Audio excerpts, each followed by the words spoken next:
John, a lot of our listeners are business owners or entrepreneurs, and they may not have the strong background, though, in tech. Could you explain for the listeners a case scenario of full stack automation and how that would affect their business, and maybe some real-life examples? Oh, yeah. It's a really great one. So I'm very lucky that through the years, have had a lot of good people that I've met and experiences. And one of them is in the Netherlands, is a company called Yenlo, and the president, Ruben there. He's become a great partner of mine in the building of this Agile Stacks, and has introduced me to a number of companies in Europe and stuff as we build the company. And they do consulting all over the world and are a great company for consulting. So Ruben took me into a company called QB, which is an IoT company that makes thermostats and energy monitors for the home in Europe. It's like the Nest of Europe. Mm-hmm.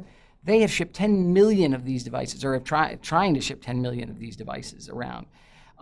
But they have a huge problem in building the IT to support all those devices. They have struggled with getting the qualified people that they need and building that infrastructure and really making it happen. And it's very interesting. When I first started talking at QB, I was very early. This is just a few months, but it was very early in the Agile Stacks, and I didn't really want to talk to them since they were a Yenlo customer. So I was just listening, and I asked them, well, how are you doing as far as the cloud deployments and stuff? And they went into a tirade and basically told me the whole story of how painful this was and how they would like to buy pre-made stacks, if they could, of technology, because they just didn't want to deal with this. It wasn't their core business to do enterprise infrastructure. Their core business revolves around their IoT device and the applications and the consumers and things like that. They didn't really want to spend half of their time developing the infrastructure for it. They wanted that off the shelf, which was astonishing to me because that was what I was planning to do. Millions of companies want to go into the cloud and start offering services. It's exploding.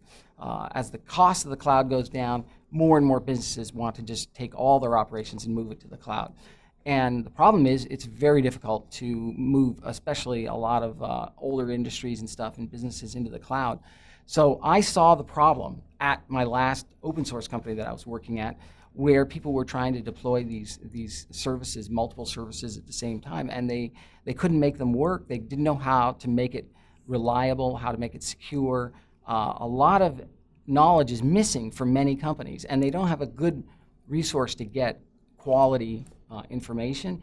And so I saw this serious problem that a lot of organizations were going to fail at getting to the cloud. And so I have developed a technology not unlike publish subscribe in some ways. There is a publish subscribe component kind of concept in here. So it's a leverage of some old ideas but some new ideas, and it enables us to take large numbers of components in technology and integrate them and make them work in the cloud without having to have all the expertise, and giving you what we call like a Google-like infrastructure out of the box. Like we're day one, and you can run like Google. I mean, it's amazing. So it's a brilliant way, I think, and it's going to help a lot of companies get to the cloud faster and better.